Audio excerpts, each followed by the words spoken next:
بات میں نے مکمل کر دی. اگر علی کتابوں میں ہوتے تو ان کا نام قرآن ہوتا, اور اگر قرآن انسانوں میں ہوتا تو اس کا نام علی ہوتا. اکیلا اتحاد نہیں ہے, اکیلا اتحاد نہیں ہے. جب حسین ابن علی اصغر کو آبا کے دامن میں لا رہے تھے تو فوج یہی سمجھی تھی کہ قرآن لا رہے ہیں. اجرکم اللہ. اتنا اتحاد ہے آل محمد میں اور قرآن میں کہ جب اصغر کو آبا کے دامن میں لے کے چلے تو یزید کی فوج یہی سمجھی کہ حسین قرآن لا رہے ہیں. اور میں کیا کروں کہ جب کوفے کے بازار میں قافلہ آیا تو سر کٹا ہوا ہے نا لوک نیزہ پر, لمحہ مقدس قرآن کی آیات کی تلاوت کر رہے ہیں. نواسا وہ جو نانا کی نبوت کی دلیل بن جائے, نواسا وہ جو قرآن کی صداقت کی دلیل بن جائے. اب جملہ عرض کر رہا ہوں. قرآن نے کہا 2 مقامات پر کہ دیکھو جو شہید ہو جائے وہ مردہ نہیں ہے, زندہ ہے. تو میں بھی مانتا ہوں, آپ بھی مانتے ہیں. کیوں؟ اس لیے کہ قرآن نے کہہ دیا. اب ہمارا عقیدہ ہے کہ جو شہید ہو وہ زندہ ہے. عقیدہ ہے نا, عقیدہ ہے. اب جملہ سنو, خدا کی قسم قرآن نے کہا تھا قیامت تک عقیدہ ہی رہتا.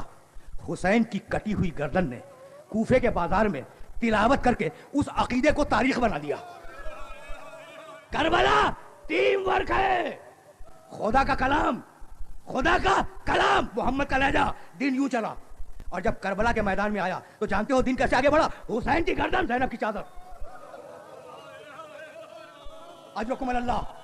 اگر فاطمہ زہرا شریکت الرسول ہے تو شہزادی زینب شریکت الحسین ہے.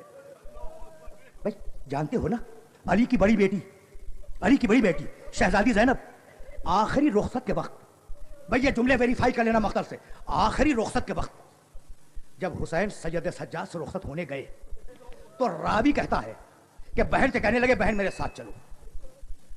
سجاد کے خیمے میں پہلے حسین داخل ہوئے, پھر زینب داخل ہوئے, اسرار امامت تعلیم کیے, رخصت ہوئے. جب باہر نکل رہے تھے نا تو راوی کہتا ہے اب ترتیب بدل گئی, پہلے زینب نکلی پھر حسین نکلے. کچھ بات واضح ہوئی؟ جب خیمے میں جا رہے تھے تو قیادت حسین کے پاس تھی, جب خیمے سے نکل رہے تھے تو قیادت زینب کی طرف منتقل ہو چکی تھی. بس میرے دوستوں, میرے بزرگوں, تم نے گریہ کیا. حسین کے بعد قافلے کی قیادت زینب کے ہاتھ میں تھی. عرض کروں, جب دمشق میں قافلہ پہنچا تو باب الساعات سے لے جانے کا بندوبست ہوا. یزید کے محل کا ایک دروازہ تھا, ایک گیٹ تھا, صدر دروازہ, جس کا نام تھا باب الساعات, اور اس دروازے سمیت 6 اور تھے. اس کے بعد یزید کا دربار تھا. تو کتنے دروازے ہوئے؟ 7. سنیے گا, باب الساعات اور 6 دروازے. جب یزید ایسے قیدیوں کو بلاتا تھا کہ جن پر روب ڈالنا مقصود ہوتا تھا تو ہر دروازے پر داہنے اور بائیں 1,000 فوج کا دستہ کھڑا کرتا تھا, تاکہ جب قیدی آئیں تو دہشت زدہ ہو جائیں, مرعوب ہو جائیں. سنا ہوگا نا میرے سننے والوں نے کہ جب سید سجاد سے پوچھا گیا کہ مولا آپ جو یہ بار بار کہتے ہیں الشام الشام الشام, اجرکم اللہ, بس سنیں, تو مولا یہ جو بار بار آپ کہتے ہیں شام, تو سب سے بڑی مصیبت کیا تھی؟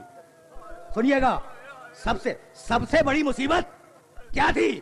رونے لگے, فرمانے لگے اتونا بحبالن وربطونا کالاغنام. بھائی ہمارے لیے دربار میں جانے سے قبل سب سے بڑی مصیبت یہ تھی کہ کچھ رسیاں لائی گئی اور ہمیں مویشیوں کی طرح باندھا گیا, کسی کا گلا, کسی کی کلائی, کسی کا شانہ, کسی کے پاؤں.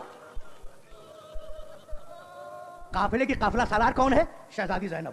سید سجاد کہتے ہیں کہ جب رسیوں میں باندھ دیے گئے نا تو سب گھبرائے ہوئے تھے, سب, کہ یزید کے دربار میں جانا ہے, بڑے حاکم کے دربار میں جانا ہے.